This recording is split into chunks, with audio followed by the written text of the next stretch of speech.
мы начинаем пресс-конференцию по итогам матча УГМК Екатеринбург Надежда, Оренбургская область. На пресс-конференции присутствует главный тренер команды Роберто Иньигеса, также центровая команды Натальи Анойкиной. Начнем с комментария игрока, потом перейдем к комментарию тренера. Здравствуйте еще раз. Ну, мы знали, что это не будет легкой игрой, и мы готовились. Немножко в конце не получилось, но я считаю, что мы боролись, мы отдали все силы, и я чисто я довольна игрой своей команды, правда. И я считаю, что это был красивый баскетбол, и на это было приятно смотреть, действительно. Вопрос, пожалуйста. Наташа, сложно ли вам было играть против центровых УГМК? Получалось ли противостоять? Ну, конечно, сложно. Вообще в Евролиге, я считаю, нет слабых команд, и против каждой команды сложно играть, просто нужно настраиваться и разбирать каждого игрока и готовиться. Ну, что-то получилось, что-то не получилось, это игра. Что-то было. А что не получилось? Я считаю, что в конце у нас было несколько очень важных потерь, которые мы не должны были допускать, и которые, в принципе, и переломили ход игры. Жедик-то где потеряли? Жедик у нас осталась дома, она нас ждет. Она немножко приболела, но все хорошо. Еще вопросы? Ну, тогда игра готова.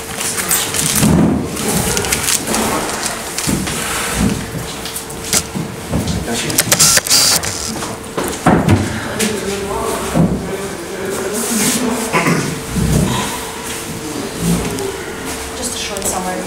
Yeah, first of all, congratulations to Yek and another win. I think they are doing, after the US against Salamanca, very good regular season.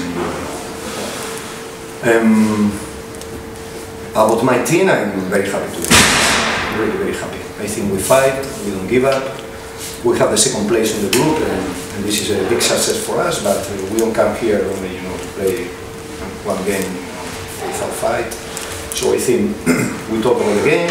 We talk to play basketball. We play with 25 assists, and for me this is wonderful. And we play like a team. In the last quarter, they make very good shots. They play better. Some things that I don't want to talk. I prefer. Ну, в первую очередь хотелось бы поздравить команду УГМК с очередной победой. У них очень хорошо идут в Евролиге в группе. Но я должен сказать, что я очень счастлива за свою команду. Мы сегодня боролись, мы не сдались. Мы закончили игру с 22 голевыми передачами. Думаю, что это очень хороший показатель по статистике для нас. И мы сегодня демонстрировали командный баскетбол. В последней четверти у нас не все получилось, но мне очень хотелось бы заострять на этом внимание. Вопросы, пожалуйста.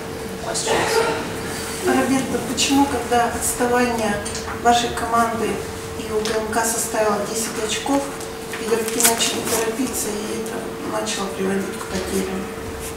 Когда отставание УГМК было 10? Когда вот вырвалась команда Надежды на 10 очков вперед. When you were up by 10 points in the middle of the game, why the players started making mistakes? They started with pressure to make mistakes. Yeah, because this is basketball. This is a game. You cannot play always the same way. And we have some players without experience, with 21, 22, 23 years old. They are doing mistakes, and we have to understand. If they have 20 years old, 21, 22, 23, and they are not doing mistakes, maybe they are superwomen. Потому что это баскетбол, это такая игра непредсказуемая, тем более у нас в команде сегодня играли очень молодые игроки, у них у всех достаточно опыта, им всего лишь 20, 21, 23, за 4 года очень молодые, и если бы они все делали без ошибок в этой игре, то они просто были супер женщины. Еще вопрос, пожалуйста. And I ask him why Taurasi make mistakes today. Почему сегодня Таурasi совершил ошибок? She's 34 years old, and she's doing mistakes. 4 года, столько ошибок совершил. Are you going to ask her? Может, у нее спросим? Спросим? У нее бывает. Еще вопросы? It's basketball. I think we did a great effort in defense. Sometimes playing trap, playing aggressive, pick and roll, everybody helping. Sometimes in offense, you get tired. We don't have a very long roster. We come in without Jedic, so we use 7-8 players because the other 2 players are very young for this game. Okay, it's normal in the last quarter. Мы сегодня продемонстрировали, что тоже очень хорошую защиту, очень много вложили в нее, и поэтому, может быть, нападение не всегда получалось в конце что-то. У нас сегодня была достаточно короткая скамейка, если приехали сюда Жедик, может быть, тоже это сыгралось. But it's good doing mistakes because you learn. The problem is you never are doing mistakes. Ничего страшного нет в том, что мы совершаем ошибки, мы учимся на них. Проблема будет, если у нас будут получаться идеально без ошибок.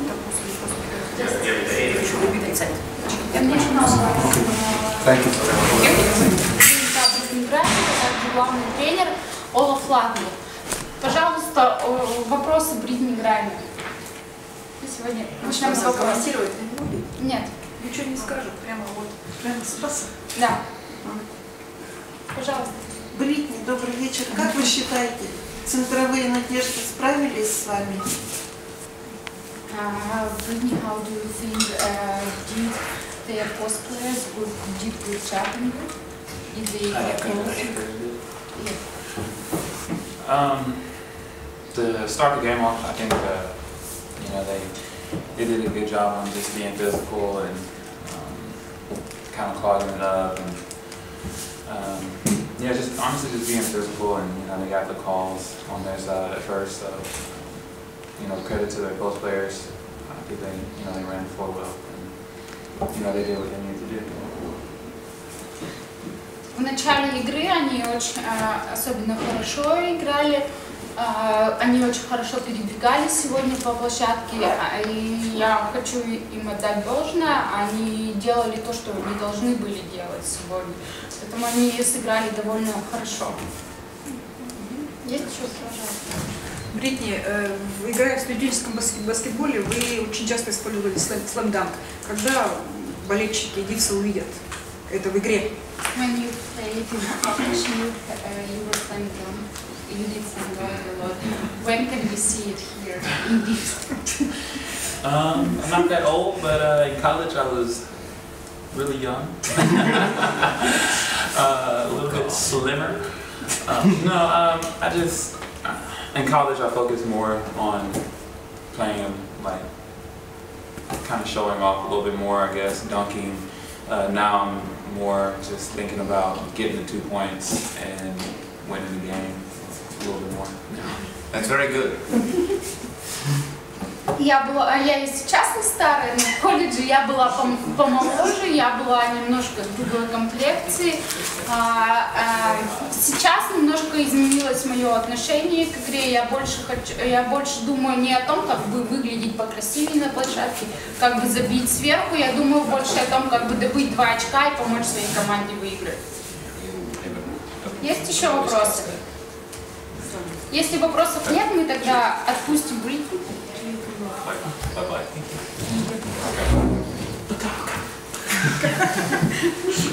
И перейдем к комментарию главного тренера. Well, our first game in all aspects for a long while. Both ends, I don't think we played on a high level on either end today, and we were lucky to escape with the win. Это была худшая игра за последнее время. Мы плохо играли на обеих сторонах площадки, но, к счастью, нам повезло, и мы закончили с победой. We didn't handle very many things appropriately on the defensive end. I thought pick and roll defense was below average, rebounding, one-on-one defense, you name it. And then on the offensive end, we didn't execute well, and the pressure bothered us. So it became a little bit of a very physical game, and I feel we're better than that. But I can give up. У нас не получилось получалось как в защите, так и в нападении. Мы играли намного ниже своего уровня. В защите это была и защита на пик-н-роллах у нас не получалось. Это были проблемы с подборами. В нападении мы тоже не показывали свой уровень. That was quick. But I kind of knew that at some point this kind of game was going to come, because looking back, I mean, when was the last game where we had to play 40 minutes? Most opponents have given us the games easy, so we kind of get a little bit in that kind of mode. And here comes a team now, Nadejda, today, who were ready to play. They played very well, very physical, and they forced us to play 40 minutes. So I'm thankful for this warning, because we have to lift our game. Our big game's coming up, obviously. Playing at Kursk in the Russian League, Orенбурg, and then the quarterfinals very soon at the end of the month. So it's a good warning for us, a good reminder that not everything comes easy and we got to go back to work. Сегодня была жесткая игра, и мы не всегда с ней справлялись, но я ожидал такой игры, что такая игра когда-нибудь случится. Последние игры у нас, мы не всегда играли все 40 минут, у нас были довольно легкие игры, а здесь нам пришлось выкладываться все 40 минут на площадке. Но, с другой стороны, хорошо, что такая игра случилась именно сейчас. Это был такой первый звоночек для нас. Сейчас мы можем вынести из этого уроки. У нас впереди очень серьезные игры. Мы играем с Курском в премьер-лиге, затем мы играем с Оренбургом в премьер-лиге, а затем идут четвертьфиналы. И хорошо, что такая игра случилась именно сейчас. Мы сейчас будем анализировать, делать выводы и готовиться к следующему игру. Пожалуйста, вопросы. Роберто Иньигеса, анализируя игру УГМК, сказал о том, что Даяна Таурази совершила очень много ошибок в нынешней игре. Хотелось бы уточнить, почему так произошло, в чем причина? Роберто was analyzing the game, and he said that Dayana Taurazi made a lot of mistakes, and she wants to specify why it happened. What happens? Well, she shot 1 for 10. That usually is not a good recipe to playing very well. They played very physical, and the officials let a lot of contact go. She is not athletically at the top of her career, and when people can get into her and be that physical, it's very difficult, even for Dayana Taurazi to be as effective as she can be. I thought it had to do a lot about the physicality of the game. But again, this is not about Dayana Taurazi, this is about УГМК. I don't really care. We have a lot of good players. Brittni Gryner played very well. Kristi played very well. I thought Nika Baric was very instrumental off the bench. This is a team event. Dayana Taurazi has a good right to have a bad day. She's played very well for us in many games. And she's just human after all. It's good.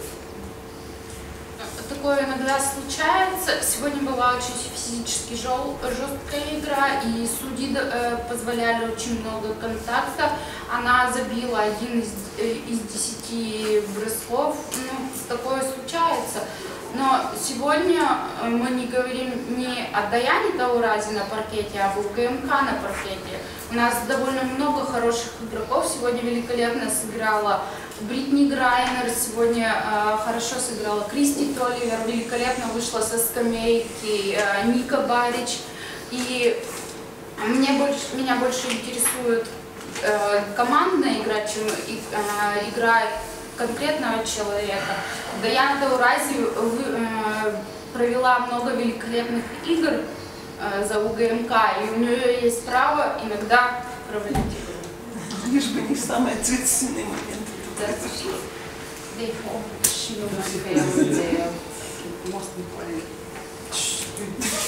She's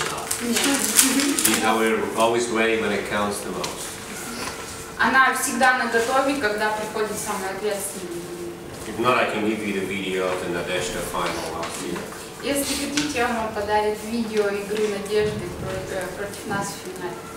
Была видеоигра. Пожалуйста. If you need a reminder. Если вы хотите вспомнить. Пожалуйста, вопрос. И еще такое, вот то, что касается Ники Барич, как вы считаете, перелом в игре наступил именно вот с ее трехочкового броска, прямо, скажем, сумасшедшего с середины поля на последних секундах первой половины игры? About Nika Barich, did you think that her three-point shot that she made just before the halftime was the breaking moment in the game? I mean, Ovina had a 1 second on the shot clock fall away bank three that was as lucky as the shot that Nika had. At that point the game wasn't won or lost for anybody. I think where Nika excelled in this game was with her speed. She could get around the pick and roll defense very effectively and penetrate the pitch, and that's the speed we needed, which in all other spots on the guard position we didn't get in this game. I thought she changed the game in the second half with her speed. Then she made a three late, which helped us, but that was more of a game changer than any basket she scored. Нет, Ника изменила игру не своим трехочковым за секунду до конца второй четверти, она изменила игру своей скоростью. И этого нам очень не хватало от наших маленьких игроков сегодня. Во второй половине Ника просто показала нереальную скорость, она быстро передвигалась, быстро пасовала, очень все быстро делала. И вот это изменило игру, а не тот один трехочковый бросок. Плюс она бросила еще позднее трехочковый. Но ключевым моментом была ее скорость сегодня. Таурази очень часто берет игру на себя, особенно когда тяжелые матчи такие. Вот. Но, скажем, когда оказалось, что у нее игра не пошла, лидера на площадке явного не было. Но вопрос заключается в чем? Есть прекрасные снайперы, Альба Торренс и Санчо Литл, допустим, но их очень редко используют как атакующих игроков. Вот почему?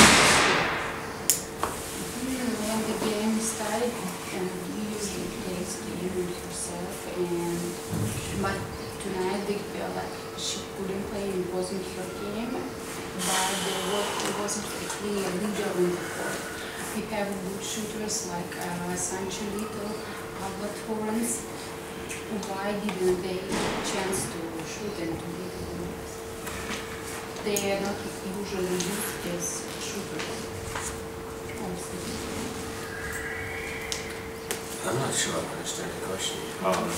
So Sancho Little was not used as a shooter, and who else? Both were not very good today. Они обе были не очень хороши. Я имею в виду не только этот матч, а предыдущий тоже, то есть Альба вообще давно уже много не забивали. It's not only about this game, it's about last couple of games that they haven't scored a lot of. Well, Sancho, a couple of things. I mean, we've got to differentiate. Sancho is, for us, she's a great rebounder, she's a great defender, that's her main role. She can score, but if you look at her numbers, she's always around this kind of mark, 8, 9, maybe 10 points. She's not a big scorer, that's not her role, and I don't think anybody expects that from her. She, for personal reasons, she was not with the team for a couple of days, so she lacked a little bit rhythm, and I think we could see that today.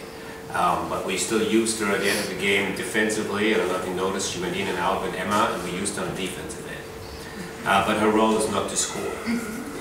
Мы немного разделим ответ на две части. Прежде всего, Санчо Литл, у нее есть своя роль в команде, и это защита, и это подбор.